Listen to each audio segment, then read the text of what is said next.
Dodge City and in the territory on west, there's just one way to handle the killers and the spoilers. And that's with a U.S. Marshal and the smell of gun smoke.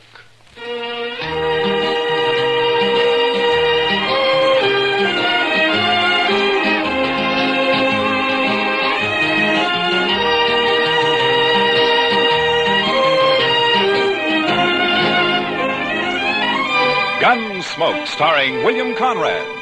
The transcribed story of the violence that moved west with young America. The story of a man who moved with it. Matt Dillon, United States Marshal.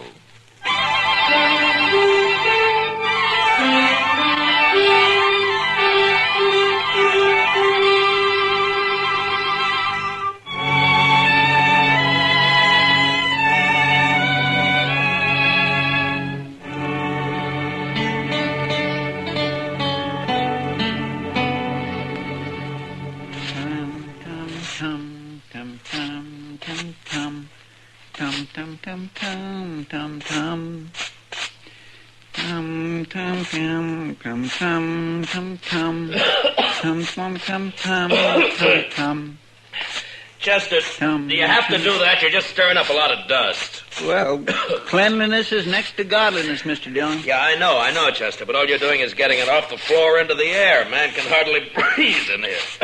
All right, Mr. Dillon. I'll do my sweeping later. Yeah, good. My mother taught me that, Mr. Dillon. Taught you what, Chester?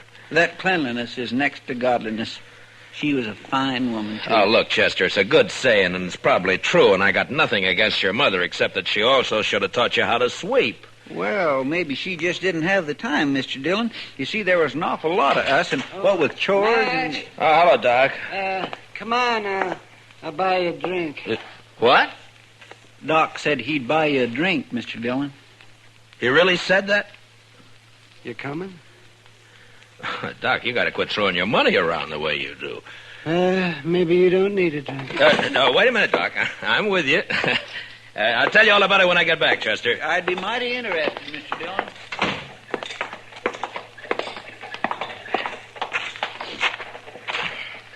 Oh, sure be glad when it gets winter again. Why, Doc? You'll just complain about the cold, then? I suppose.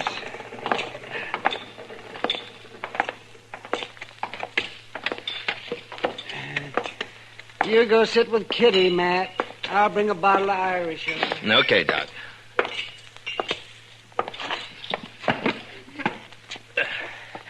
Hello, Kitty. Hello, Matt. What are you and Doc up to? Hey, he wants someone to talk to, so he picked me. And you. Fine. I'm a good listener. Lots of practice.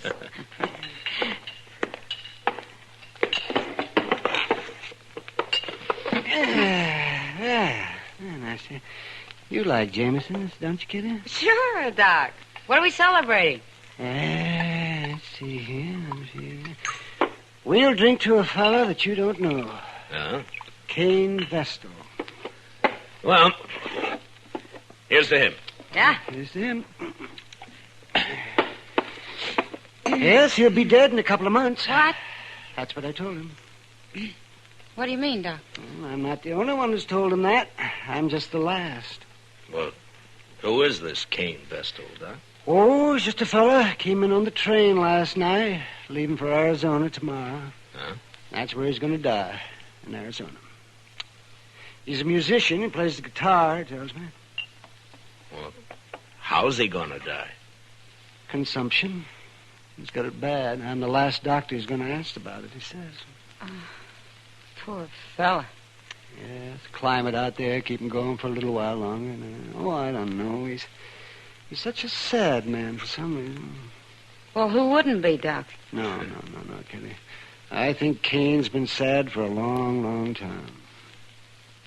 He's a very nice fellow, too. Nothing can help him, huh? No, nothing. You know, it's a funny thing, Doc. I'm just sitting here thinking. Sometimes you have to tell men they're going to die. Sometimes I have to. Yeah, that's right, man. Oh, say, there he is. See that fellow with the car there? He just came in. Oh. Yeah, I don't think he knows anyone around here. You mind if I ask him over? Well, sure. Your party, Doc. Oh, good. Cain? Cain? Over here?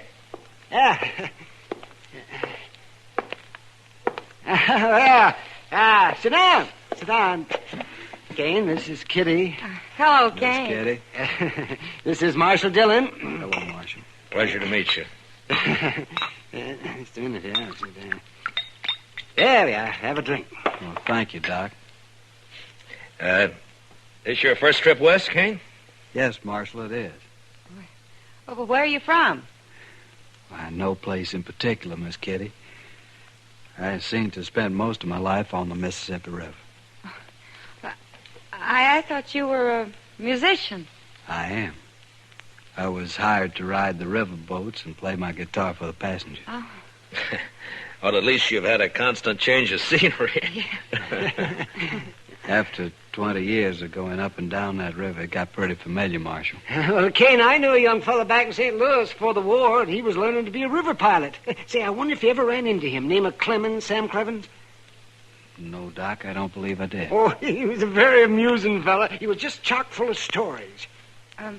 You leaving Dodge tomorrow, Cain?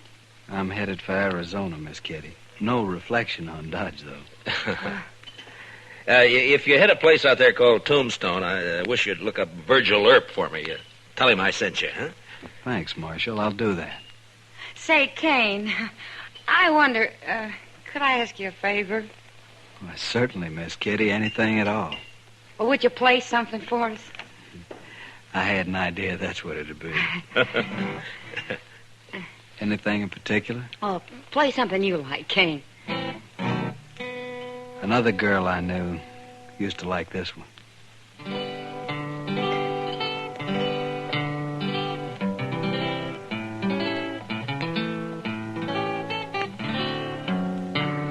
Nice.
Fine, that Cain, was just very fine. That was Thank you, fun. Miss Kitty. I wish you were going to stay here a while. Maybe you could teach me to play like that. It'd be a pleasure, Miss Kitty. But I'm afraid I won't be around for long.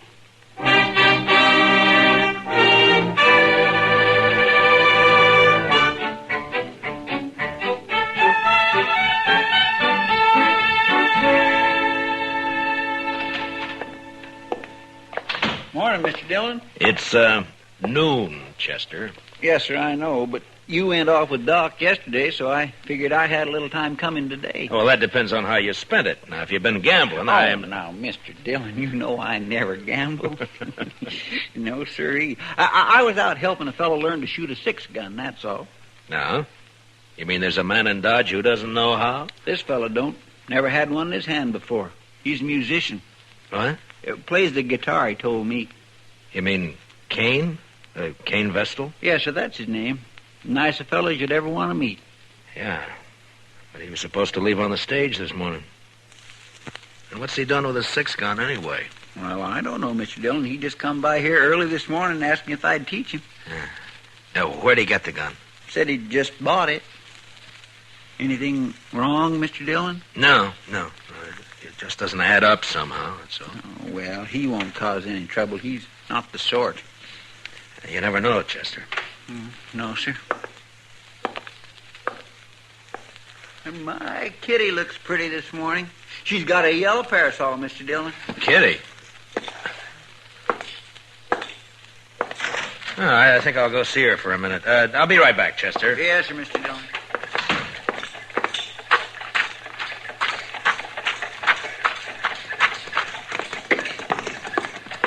Kitty? Hello, Matt. Kitty, I'd like to talk to you for a minute. Oh, sure. What is it? I'm curious about something, Kitty. Maybe you can help me. Maybe. How long was Cain Vessel with you yesterday? Cain. Oh, well, he didn't leave till evening. Why? Well, he didn't go out on the stage this morning, and he's bought himself a 6-gun. You any idea why? A gun? Huh? Doesn't sound like Cain. Anything happened yesterday, Kitty, or did he tell you anything? Oh, that yeah. might- There was one thing, Matt.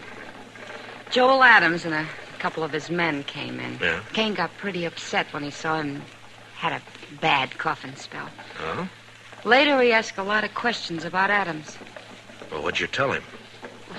Just that Adams is a big landowner around here, that nobody who isn't working for him likes him very much.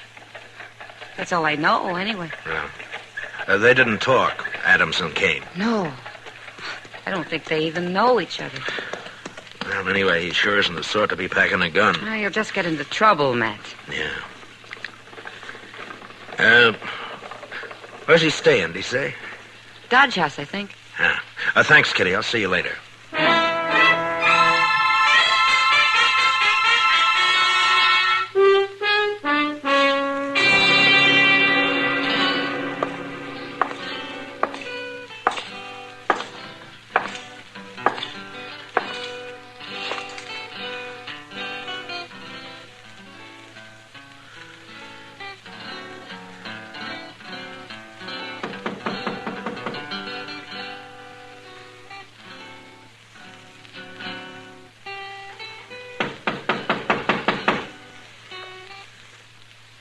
Come in.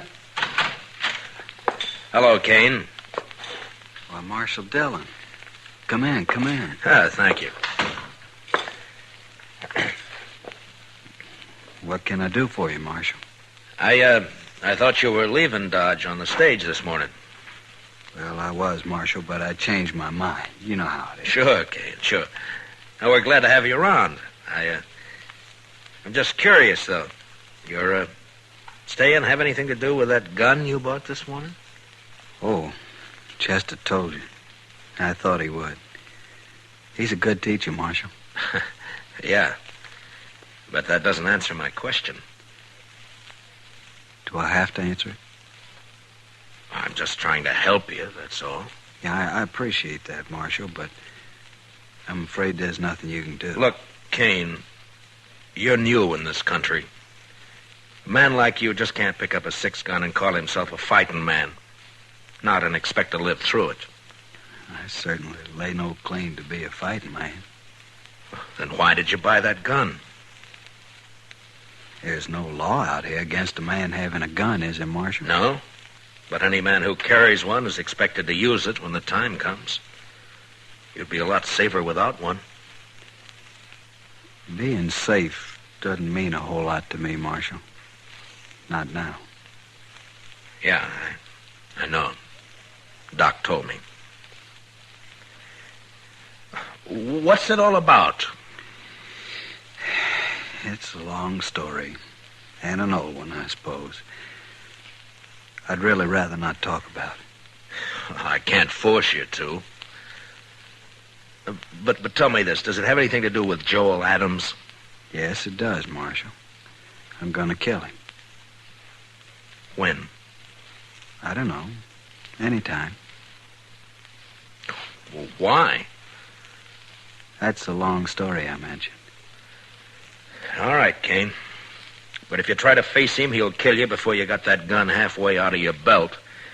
And if you shoot him any other way, you'll hang for it. You've forgotten something, Marshal. What? No matter what I do, I'm going to die soon anyway. A month or two isn't going to make any difference. You hate Adams that much? I wouldn't kill a man I didn't hate, would I? I didn't think you were the sort of man who'd kill anyone.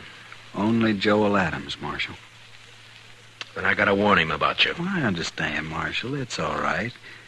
He doesn't know me anyway. Never even saw me before. But you want to kill him. Yes, sir. Well, I'll take your gun away from you, but you'll just find another one. And I can't arrest you unless I catch you trying to bushwhack him. I'm sorry for the trouble I'm causing you, Marshal. You know, I've never had to deal with a man like you before, Cain. Maybe I ought to just tie you up and throw you on that stage. You could. But I'd just come right back. Yeah, I guess you would. I'm sorry this has to happen here in Dodge, Marshal. Then why don't you leave? I guess I hate Joel Adams too much. All right, Cain, I'm through trying to convince you. So long. Goodbye, Marshal.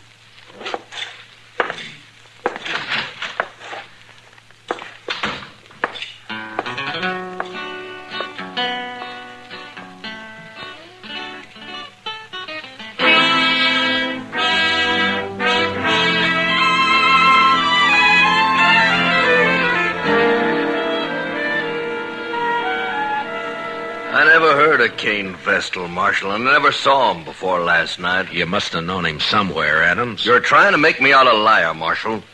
I'm trying to save Cain's life and yours, maybe. Oh, he ain't gonna shoot me. I'll kill him first time he looks sidewise. Maybe you won't see him. Oh, shoot me in the back, eh? Well, in that case, In that case, what? why, nothing, Dillon, nothing. Forget it.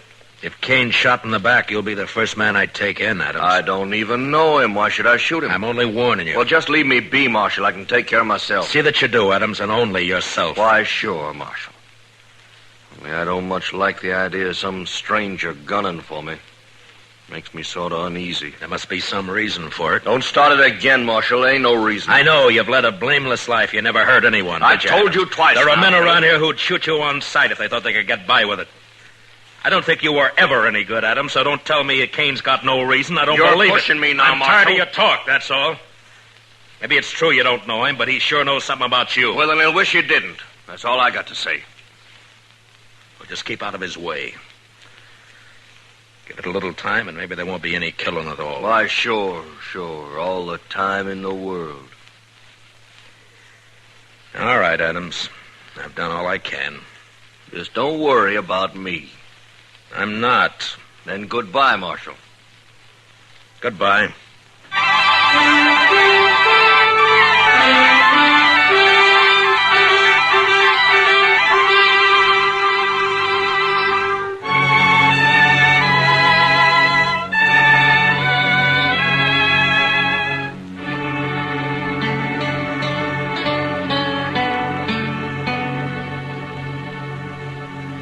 Sure is quiet around town tonight, Mr. Dillon. Yeah. There's a trail herd due in a couple of days. I suppose business will pick up then. You'd think those cowboys be too tuckered out after a ride like that to have any juice left in them at all, Mr. Dillon. Yeah, they're too poor to cut loose any other time. Well, that don't stop them down in Texas, Mr. Dillon. No? No. It's just like an uncle of mine back in Waco. He was poor, oh, he was mean poor. But he always said the only good money was to have fun with. Oh, did he have fun? But no, sir. He was too poor, like I said. All right, Chester, all right. All I ask is that you don't try to explain it to me. Well, but there's nothing to explain, Mr. Dillon. It's just that he was forget the Chester. one poorest Chester. man you'd ever... Marshal, say, you want to talk to Cain Vestal? What? Cain is upstairs in my office. He been shot? No, not shot. Beat up. Well, how is he, Doc? Well, it's not too bad. A couple of cowboys found him just outside of town. They heard a shot and said two men rode off before they could stop them. Yeah? And I guess whoever it was, they didn't have time to finish the job. They just got started working on him. So Adams made the first move, huh? I'll be back soon, Chester. Yes, sir, Mr. Dillon. They hit him on the head with a gun butt and scratched him up some. Outside of that, he's fine. It's still assault, even if they didn't kill him, Doc. Yeah, I suppose it is. Anyway, they took a shot at him when they heard those riders coming along. Went right through his coat. Yeah. They probably think he's dead. So that's where you went, Doc. I might have known. Didn't even give you a chance to use that gun, did he, Cain? I didn't have a gun on me, Marshal, but it wasn't he. It was they. Huh? Did you recognize them? Well, I don't know many people around here. You know Joel Adams, or so you told me. It wasn't Adam. Could you pick him out if you saw him again? No, Marshal, I don't believe I could. Where were you when they grabbed you, Cain? End of Front Street. I was taking a walk after supper. They rode up behind me, one on each side, lifted me up, and carried me out of town a ways. You must have got a good look at them, at least when they got off their horses. It was too dark, Marshal. Yeah. Doc, how long has he been here? Oh, about half an hour, Marshal. Why? Those cowboys who saw you, Cain, they brought you right in here, didn't they? Yes. So it was maybe an hour ago when those two men hauled you out of town? It was plenty light enough then. Was it, Marshal? You're gonna fight it yourself, aren't you? Yes, Marshal. It's my affair. It was, Cain, but you've been assaulted and shot at, so it's the law's business now. I won't prefer any charges, Marshal. You don't have to. I've seen you, and I know who did it, or who hired it done, as well as you do. Please, Marshal. I got to handle this my own way. There's a law that says you can't murder a man, Cain, and the same law says he can't murder you. Are you so full of hate you can't get that through your head? I guess that's it, Marshal. All right, Cain. You do what you have to do. So will I.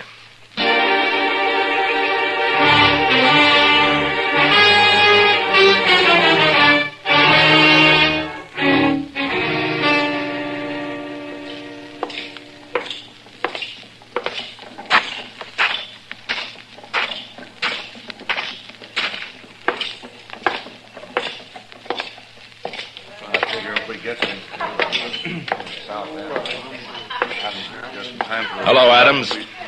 I've been looking for you. That's late, Dillon. Can't you see me tomorrow? It's not even midnight. That's early for you. You see how this marshal's always trying to get me on the prod, boys? These boys of yours play pretty rough themselves, Adams. Meaning? Didn't they tell you Tell me what? what they did to Cain Vestal? They did not kill Cain Vestal, and you can't prove it. No, Adams, I can't. Cain isn't even dead. What? You know, I'm curious, Adams. Why'd you think he might be? Why, somebody said he got himself hurt. Joel Adams. You arranged this, Marshal. You know I didn't. Who is he? What does he want? Hello, Joel Adams. Don't strain yourself so you don't know me. Who are you? Cain Vestal. But my name doesn't matter. What are you haunting me for? I never saw you before in my life. That's true. You didn't. But we had a friend in common once. A friend? Who? Julie Travis. What about Julie? You were a riverboat gambler then, Adams, and you had money and fine clothes and a way with women, especially young girls. Julie was only 16 at the time. Never mind all that. So she went away with you to be married, you told her. Oh. I think I guessed the rest. You wanted to marry her, but I got her instead. Is that it? That's it, Adams. That's exactly it. Oh, now I thought you really had something on your mind, Vestal.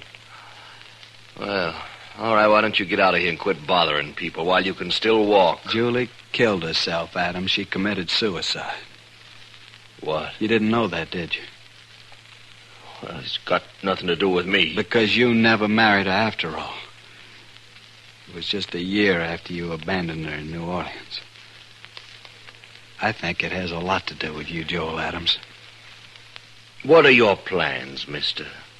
I see you got a gun in your belt. Gonna kill you. Oh, so? When? Now. Right now. All right, Vestal, draw. Leave the gun where it is, Cain. One thing I always promise myself, Adams. Someday I'd spit in your face. Why, you...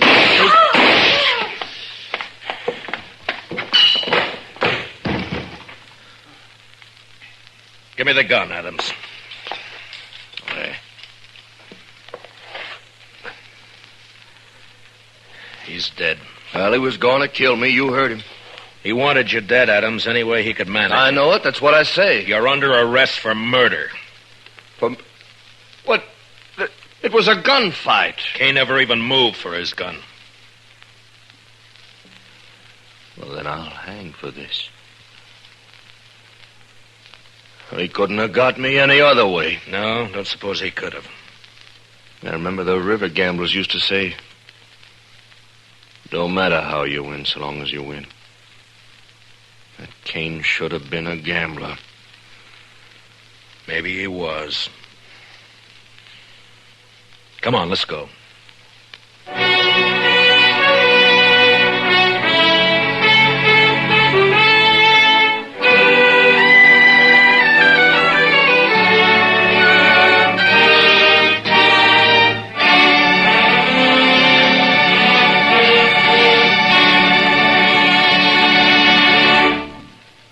Gunsmoke, transcribed under the direction of Norman MacDonald, stars William Conrad as Matt Dillon, U.S. Marshal. Tonight's story was especially written for Gunsmoke by John Meston, with music composed and conducted by Rex Corey. Featured in the cast were Harry Bartell with Georgia Ellis and Larry Dobkin. Parley Bayer is Chester, Howard McNear is Doc. Clancy Cassell speaking. Join us again next week as Matt Dillon, U.S. Marshal, fights to bring law and order out of the wild violence of the West in Gunsmoke.